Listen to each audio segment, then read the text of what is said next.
Assalamualaikum warahmatullahi wabarakatuh.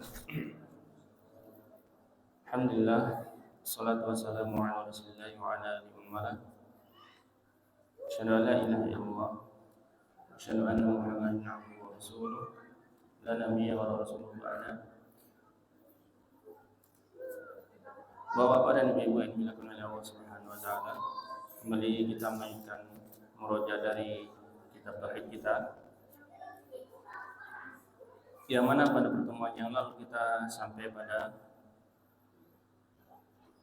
ini bab pembahasan tentang orang yang menyandarkan nikmat yang dia peroleh itu kepada dirinya sendiri, bisa kepada kepintaran sendiri atau kepada kehebatannya, atau dia mendapatkan harta yang banyak karena warisan turun-temurun, atau karena dia sudah belajar berilmu dan lain sebagainya. Ini bab yang kemarin kita bahas, ya. Dan kita telah membacakan hadis tentang sudah ma'ruf, sudah sering kita dengar barangkali dan atau kita sudah mengetahui tentang 3 orang, kisah tentang Bani Israel, 3 orang yang miskin, orang punya penyakit kulit, kemudian yang botak kepalanya, tidak punya rambut, dan yang ketiga yang buta. Dan mereka ini dalam keadaan miskin. Kemudian setelah diuji oleh Allah, mereka diberikan kekayaan dan semua penyakitnya yang membuat manusia menghina mereka diangkat dari dirinya, maka tidak semuanya berhasil terhadap ujian Allah Subhanahu wa taala. Karena apa? 2 orang dari antara 3 orang tadi menyandarkan nikmat kepada dirinya sendiri. Yang pertama orang yang mempunyai penyakit kulit, ya. Mereka sudah disembuhkan dan diberikan kekayaan oleh Allah. Mereka mengatakan, ini aku dapatkan dari warisan turun-temurun, ya. Warisan turun-temurun dan lain sebagainya. Ketika diminta oleh seorang miskin, jadi seorang miskin itu ada 3 haknya.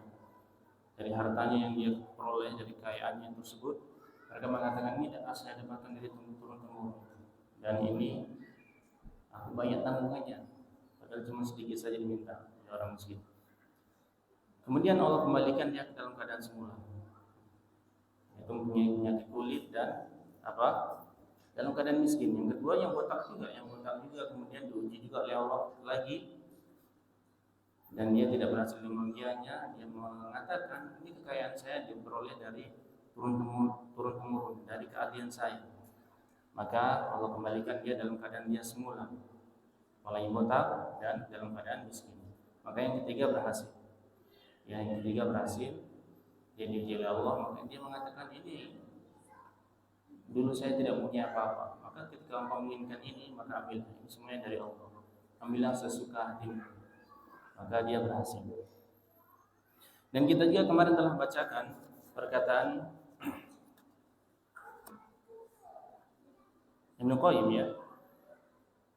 Dan juga sebagian ulama mengatakan arkanus syukri thalatha.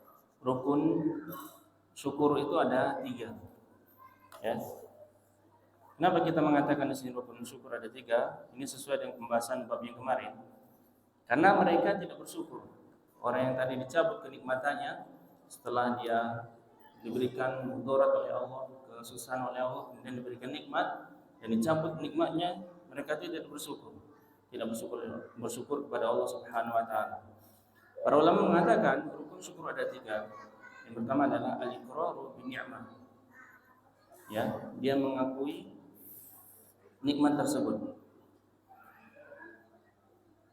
Kemudian yang kedua, nisbatuha ilal mun'im. Menisbahkan atau menyandarkan nikmat tersebut kepada pemberi nikmat. Siapa? Allah Subhanahu wa taala. Kemudian yang ketiga, badluha, menunaikan nikmat tersebut. Ketika dia diberikan kekayaan, misalnya dia sudah sampai nisabnya, dia harus membayar zakat. Dia menginfakkan sebagian hartanya di jalan Allah. Misalnya dia diberikan kekuatan, dia membantu orang yang lemah, atau dia diberikan kepintaran berupa ilmu, maka dia mengajarkan dari nikmat tersebut.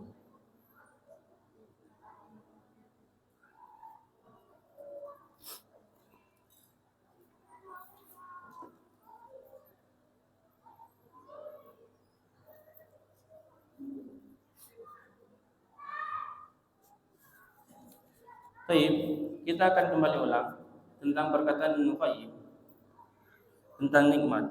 Asal syukri, asal dari syukur, fondasi syukur itu adalah al-i'tirafu bin'amil mun'im ala wajhil khudu' lahu wal dhulli wal mahabbah. Asal dari syukur, fondasi dari syukur adalah al-i'tirafu bin'amil mun'im. Mereka mengetahui dengan pemberi nikmat, yaitu dengan cara apa? Dia merendahkan diri kepada Allah Subhanahu wa taala. Ya, dan dia mencintai Allah Subhanahu wa taala. Kemudian dia mengatakan, pertama, faman lam ya'rif an-ni'mah bal kana jahilan biha lam yashkurha. Maka barang siapa yang dia tidak mengetahui nikmat, bahkan dia jahil, tidak mengetahui sama sekali dengan nikmat tersebut, maka dia tidak dikatakan orang yang bersyukur kepada Allah Subhanahu wa taala atas nikmat tersebut. Ini orang yang pertama, dia tidak mengetahui nikmat. Allah sudah memberikan nikmat kepadanya, kemudian dia tidak bersyukur. Dia tidak mengetahuinya, maka dia tidak bersyukur kepada Allah. Kemudian yang kedua, wa man 'arafaha wa lam ya'rif al-mun'im biha lam yashkurha aidan. Dan barang siapa yang mengetahui nikmat, akan tetapi dia tidak mengetahui yang memberikan nikmat, siapa itu? Allah Subhanahu wa taala tentunya. Maka dia juga tidak dikatakan bersyukur kepada Allah Subhanahu wa taala. Ya. Kemudian yang ketiga, wa man arafa ni'mah wal mun'im lakin jahadaha kama yajhadul munkar li ni'matil mun'im alaihi biha faqad kafara biha. Dan barang siapa yang mengetahui nikmat dan juga yang memberikan nikmat, akan tapi dia mengingkarinya, dia menolaknya, sebagaimana seseorang mengingkari nikmat Allah Subhanahu wa taala, maka orang tersebut dia telah kafir. Ya, dia mengetahui nikmat dan mengetahui yang memberikan nikmat, akan tapi dia menolaknya. Ya, sebagaimana orang yang menolak, mengingkari nikmat Allah Subhanahu wa taala atas dirinya, maka dia telah kafir. Kemudian yang keempat, wa man 'arafa ni'mah wal mun'im wa aqarra biha wa lam yajhadha wa lam yajidha wa lam yajhadha walakin lam yakhdu' lahu wa yuhibbuhu wa yarda bihi 'anhu lam yashkurha aidan. Barang siapa yang mengetahui nikmat dan juga pemberi nikmat, dan dia juga mengakui nikmat tersebut, akan tetapi dia mengingkarinya. Akan tetapi dia juga tidak mengingkarinya. Akan tetapi dia tidak tunduk kepada Allah Subhanahu wa taala, tidak mencintainya dan juga tidak ridha kepada nikmat tersebut, maka dia tidak dikatakan bersyukur kepada Allah Subhanahu wa taala. Kok bisa tidak ridha dengan nikmat? Ya, karena kita ketahui bahwasanya nikmat Allah itu bukan hanya kesenangan di dunia saja. Bisa jadi Allah memberikan penyakit itu adalah nikmat dari Allah Subhanahu wa taala. Kemudian yang kelima, wa man 'arafaha wa 'arafa al-mun'im wa aqarra biha wa khada'a lil mun'im biha wa ahabbahu wa ridha bihi wa 'anhu wasta'malaha fi mahabbatihi wa ta'atihi wa hadha huwa asy-syakir laha fala budda fi syukri min 'ilmi al-qalbi wa 'alima wa 'amila yattabi'u al-'ilma wa huwa al-mailu ila al-mun'im wa mahabbatihi wal khudu' lahu.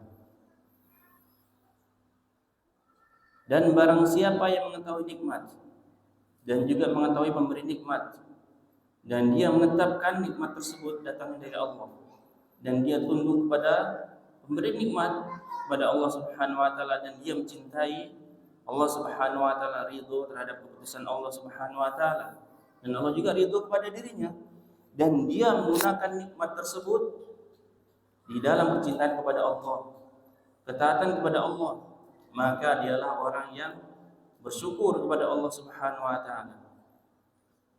Maka wajib dalam setiap syukur itu ilmu dari hati, dan dia beramal mengikuti ilmu, dan dia condong kepada pemberi nikmat, mencintai, dan dia tunduk kepada pemberi nikmat, yaitu Allah Subhanahu wa taala. Jadi pembahasan bab yang kemarin adalah intinya semua yang datang pada kita, yang Allah berikan kepada kita dari kesakitan, dari kesuksesan kita, bahkan kepintaran kita, kita tidak boleh menyandarkan itu kepada diri kita sendiri. Misalnya kita dulu bodoh, terus kemudian kita bisa mengajarkan ilmu, kemudian kita dipuji oleh seseorang, Masya Allah kamu sekarang bisa mengajarkan ilmu ya. Kemudian kita, iyalah wajar, saya kan sudah lama belajar di SD. Langsung seperti itu. Ya memang sudah lama, tapi kita awal sekali kita harus menyandarkan nikmat tersebut kepada Allah Subhanahu wa taala. Termasuk dalam hal yang lain juga. Seperti kita ditimpa suatu penyakit, kemudian kita berobat, kemudian kita disembuhkan. Kita harus menyandarkan nikmat itu kepada Allah. Jangan kita mengatakan wajar sudah keluar uang banyak, ya harus sembuh ya. Tidak seperti itu. Tapi kita harus menyandarkan nikmat itu kepada Allah Subhanahu wa taala. Baik. Kita lanjutkan pada bab berikutnya. Bab di sini penulis membawakan judul bab ini, falamma atahuma shalihan ja'ala lahu syuraka fima atahuma. Membawakan judul dari bab ini adalah dari surat Al-A'raf ayat yang ke-190. Allah Subhanahu wa taala berfirman dalam surat Al-A'raf ayat ke-190 sampai 189 sampai 190.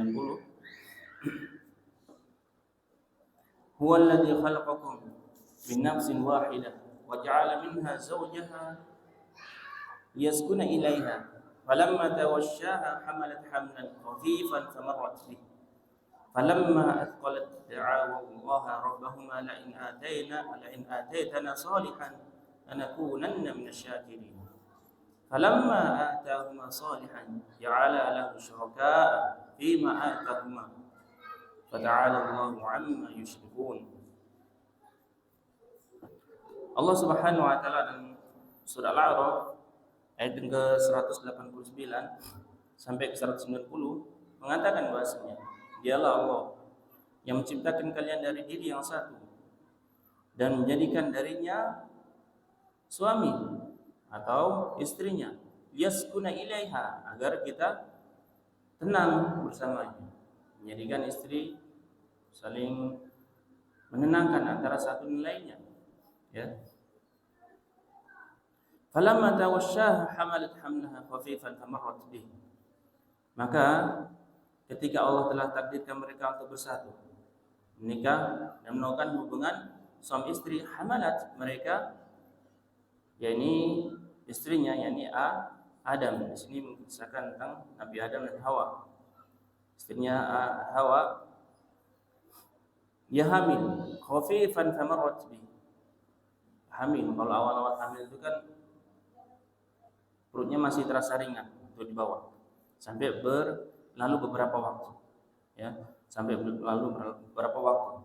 Falamma athqalat da'awa Allah rabbahuma, maka ketika sudah mulai membesar, mereka berdua, ini suami istri Adam dan Hawa, berdoa kepada Allah Subhanahu wa taala, la in ataitana salihan, seandainya Engkau berikan kepada kami anak yang saleh, lanakunanna minasyakirin, maka kami termasuk menjadi orang yang bersyukur kepada Allah Subhanahu wa taala. Maka ketika mereka berdua diberikan anak yang soleh, anak yang baik akhlaknya dan mempunyai tubuh yang sempurna, ja'ala lahu syuraka, mereka berdua menjadikan anak tersebut syuraka, yakni sekutu Allah Subhanahu wa taala fi ma atahuma, terhadap apa yang telah diberikan Allah, ini berupa anak tadi. Maka Maha Tinggi Allah terhadap apa-apa yang mereka sekutukan.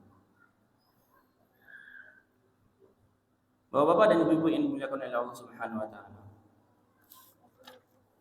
Kemudian di sini Ibnu Abbas menjelaskan ayat di atas, falamma tawasyaha Adam hamalat fa'atahuma iblis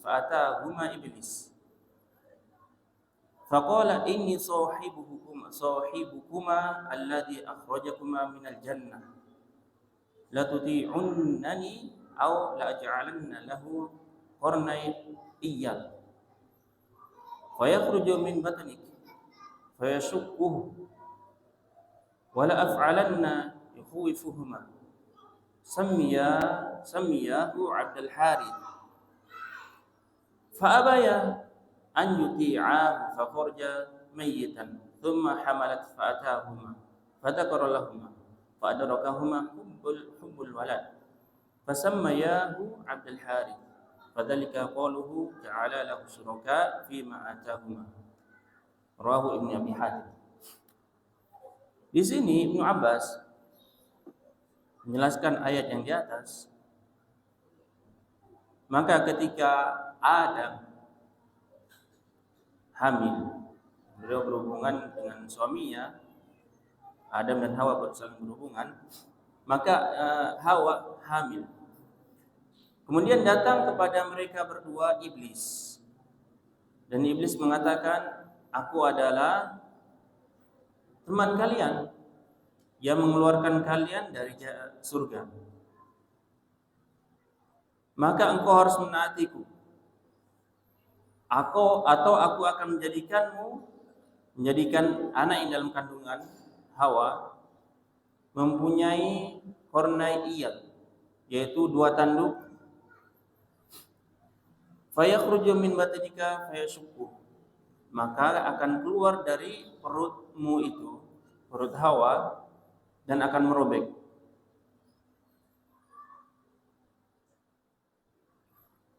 Dan sungguh aku akan melakukannya. Dan iblis menakuti mereka berdua. Maksudnya iblis di sini samiyahu Abdul Harith, memerintahkan Adam dan Hawa, iblis, agar anaknya tersebut dinamakan Abdul Harith.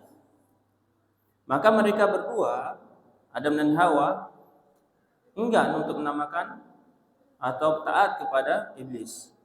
Maka anak tersebut keluar dari kandungannya dalam keadaan sudah meninggal. Kemudian berlalu beberapa waktu, Hawa hamil kembali.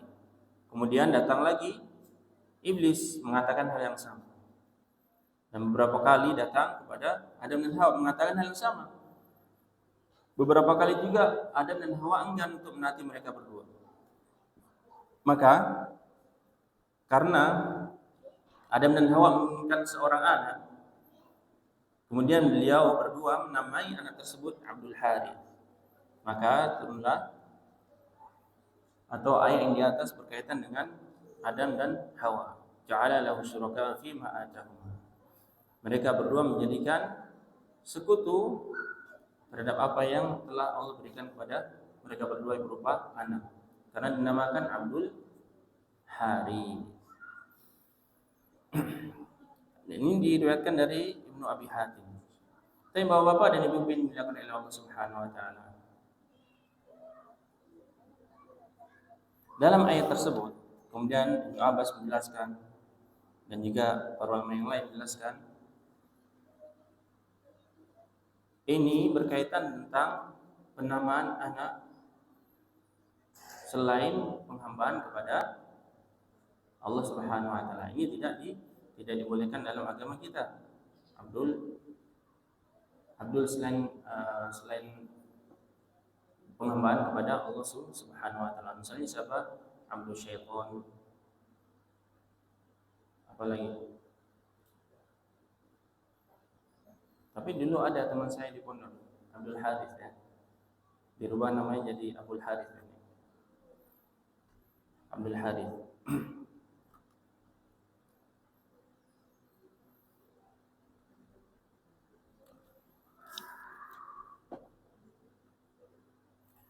Kemudian walau bisanadin sahih an Qatadah qala syuraka fi ta'atihi wa lam yakun fi ibadah. Dan telah datang dari Qatadah dengan sanad yang sahih, maksud dari menjadikan sekutu, yakni sekutu dalam ketaatan, bukan dalam sekutu dalam ibadah. Menjadikan kesyirikan itu bukan kesyirikan dalam ibadah, akan tapi ketaatan.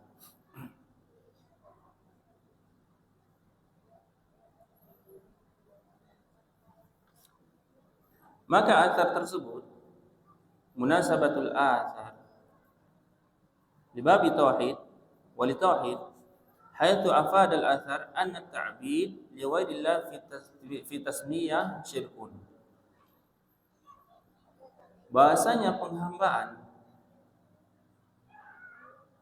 selain kepada Allah dalam penamaan adalah syirik.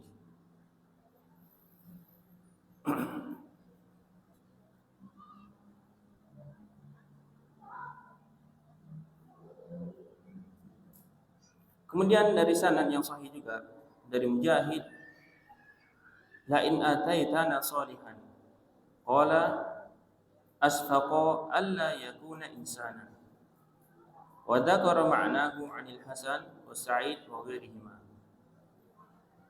Dari Mujahid menjelaskan tentang la in ataitana salihan, seandainya engkau memberikan kepada kami anak yang saleh, maka mereka berdua takut alla yakuna insana, bahasanya anak tersebut, bayi tersebut tidak menjadi manusia atau hidup. Maksudnya apa? Makna dari tersebut anil Hasan wa Sa'id wa ghairihima. Ini merupakan yang disebutkan oleh Hasan dan Sa'id dan selain dari keduanya. Baik, Bapak-bapak dan Ibu yang mulia, ini pembahasan kita pada malam hari ini. Bahasanya kita dilarang untuk menamakan anak-anak kita kepada penghambaan kepada selain Allah, atau kita menamakan anak kita kepada Allah sebagaimana telah beberapa lalu kita lalui pembahasannya seperti Ghaffar, Razik dan lain sebagainya. Maka kita berikan nama yang bagus kepada anak-anak kita, atau kita memberikan nama itu yang harus yang bagus, bukan dengan nama-nama yang tidak bermakna atau nama yang seperti orang kafir. Seperti siapa? Ronaldo. Ini bapaknya Ustaz tapi anaknya dinamai Chelsea dan lain sebagainya. Tidak ada manfaatnya seperti itu. Memang bisa jadi dibolehkan. Akan tapi seharusnya seseorang ketika dia mengaku dirinya sebagai seorang salafi atau mengikuti tuntunan Nabi yang mulia, dia harus menamai anak-anaknya dengan nama-nama yang bagus. Maka dalam suatu hadis mengatakan bahwasanya sebaik-baik nama itu adalah nama penghambaan kepada Allah Subhanahu wa taala. Abdullah, Abdurrahman dan lain sebagainya. Ya.